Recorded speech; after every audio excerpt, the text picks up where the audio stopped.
आज हम लोग बात कर रहे हैं ज्वालामुखी पर। तो पहले ज्वालामुखी होता क्या है, पहले हम लोग इसके बारे में समझ लेते हैं।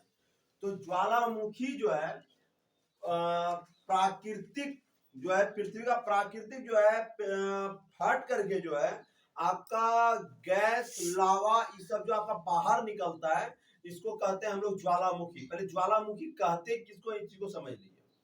अब जो कह रहा है ज्वालामुखी में जो है आपका सबसे ज्यादा कौन सा गैस जो है निकलता है बाहर। तो गैस तो काफी सारा निकलता है, कार्बन डाइऑक्साइड ये जो है, ये सब जो है जितना भी निकलता है।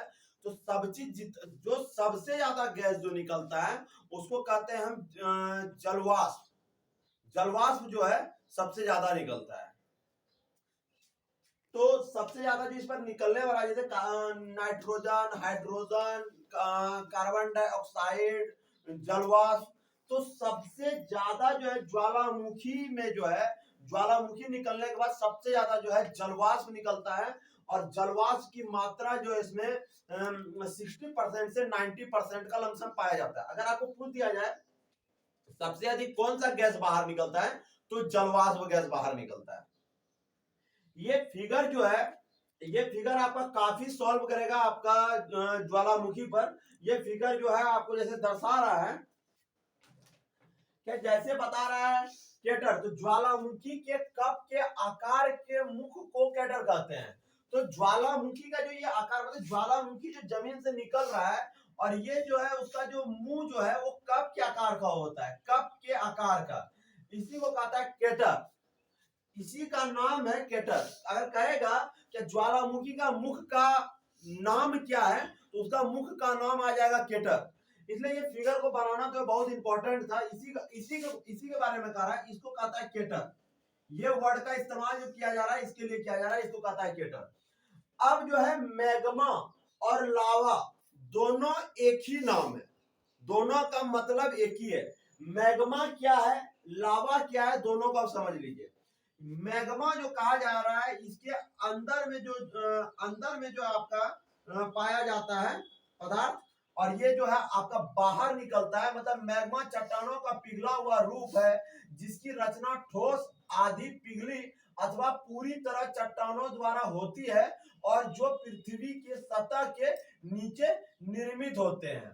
तो यहाँ पर क्या बोल रहा है, पिघला हुआ पदार्थ। ये जो पिघला हुआ है ना, चट्टान का पिघला हुआ जो नीचे जो है आपका, इसको जो कहते हैं, इसका नाम कहते हैं मैग्मा।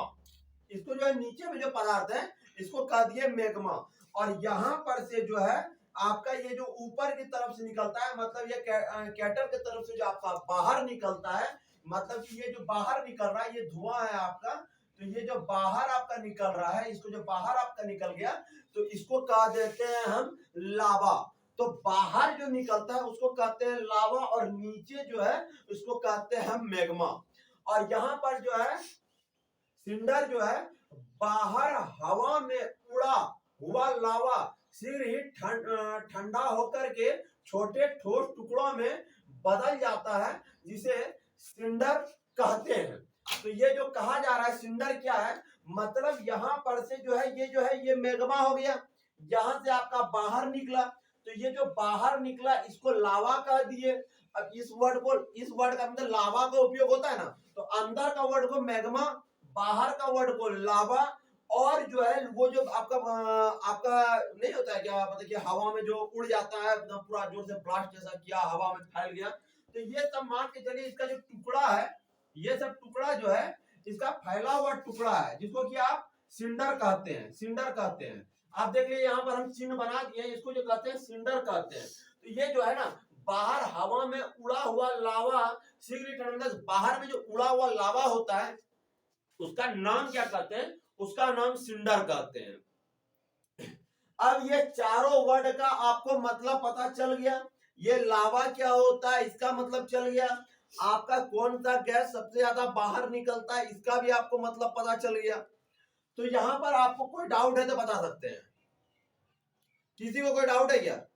नहीं सर। सबसे अधिक ज्वालामुखी जो है वो आपका प्रशांत महासागर में उठता है। अगर पूछ दिया जाए किस सागर में, प्रशांत महासागर में उठता है। जरा इसको मिटाओ, इसको मिटाओ, मिटाओ इसको। अब हमको समझना है ये परिमेगला क्या है। ये जो आपका फिगर बना हुआ है, ये जो है पूरा लावा जो आपका उठता है, तो ये जो है ना आपका अगर पूछा जाएगा ये जो प्रशांत महासागर के पास, यहाँ पर हम लिख दिए कुल सक्रिय ज्वालामुखी का अधिकांश कुल सक्रिय ज्वालामुखी का अधिकांश प्रशांत महासागर के तटीय भाग में पाया जाता है। प्रशांत महासागर के परिमेगला को अग्निय वलय भी कहते हैं। तो ये इसका नाम जो है ना, ये जो रेड जैसा आपका बना हुआ है, इसका नाम है अग्निय वलय। तो मेरा मेन कहने का ये मतलब है, ये जो है आपका ज्वालामुखी का एक भाग है, और ज्वालामुखी जो है प्रशांत महासागर के पास ज्यादा उठता है, और भूकंप भी जो है वो आपका प्रशांत महासागर के पास ही उठता है। और आप इसलिए बोल सकते हैं कि सबसे गहरा महासागर और सबसे जो है आपका बड़ा महासागर, दोनों का दोनों जो है आपका प्रशांत महासागर ही हो जाएगा।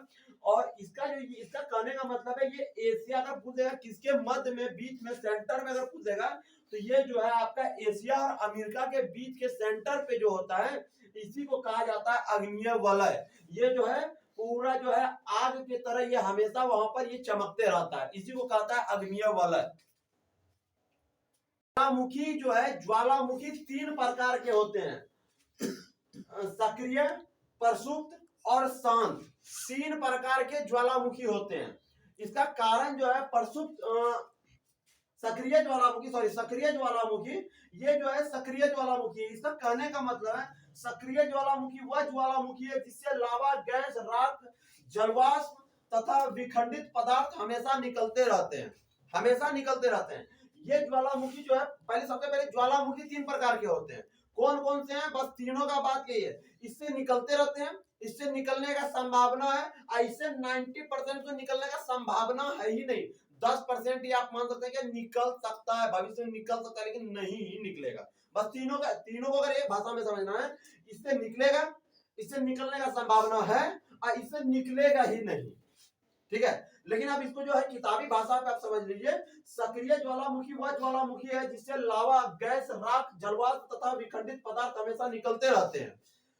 प्रसुप्त ज्वालामुखी ऐसा ज्वालामुखी जो वर्षों से सक्रिय हुआ है लेकिन यह कभी भी सक्रिय हो सकता है, प्रसुप्त ज्वालामुखी कहते हैं। मतलब कभी भी ये निकल सकता है, भविष्य में इसका निकलने का संभावना है, ये निकलते रहता है, और इसका जो है निकलने का संभावना है। और इस ज्वालामुखी का शांत ज्वालामुखी जिसे कहते हैं, ऐसा ज्वालामुखी जो कई वर्षों से सक्रिय नहीं हुए हैं और जिनकी भविष्य में भी सक्रिय होने की संभावना नहीं है, उसको शांत ज्वालामुखी कहते हैं। तो ज्वालामुखी कितने प्रकार के होते हैं? 3 प्रकार के होते हैं। क्लियर है जी?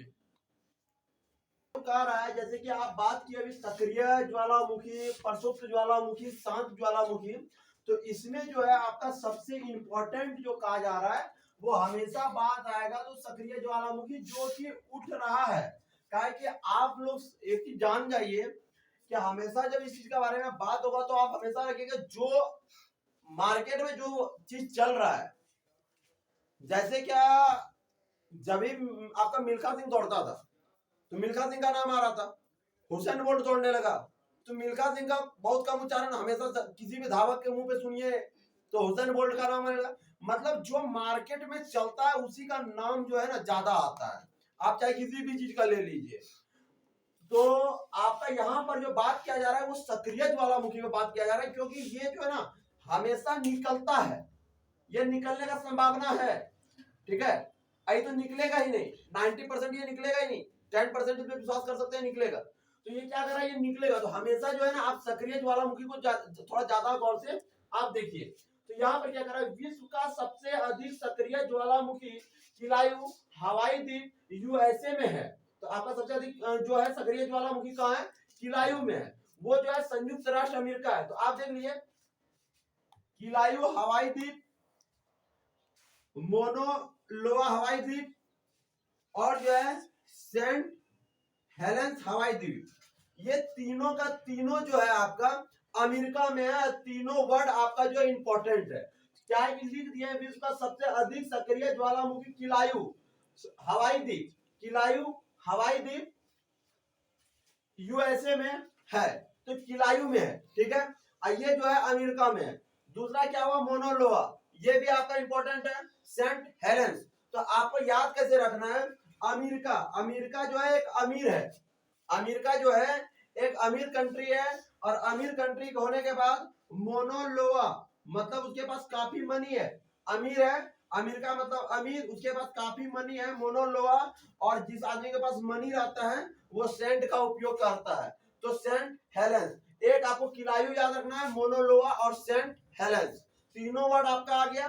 अब बात किया जा रहा है आपका भारत पर, क्योंकि हम लोग भारत के हैं तो भारत को जो है आपको समझना ही पड़ेगा। नारकोडम और जो है बैरन ज्वालामुखी, ये दोनों का दोनों ज्वालामुखी जो है आपका भारत में है, और बैरन जो है फिर इसका इंपॉर्टेंट वर्ड बन जाएगा। आप यहाँ पर देख लीजिए, हम लिख दिए हैं दोनों ज्वालामुखी अंडमान और निकोबार द्वीप समूह पर स्थित है, और ये जो है बैरन भारत का एकमात्र सक्रिय ज्वालामुखी है। भारत में एकमात्र सक्रिय ज्वालामुखी जो है वो बैरन ज्वालामुखी है। कौन ज्वालामुखी है? बैरन ज्वालामुखी है। यहाँ से अगर आप लोगों को डाउट है तो आप पूछ सकते हैं।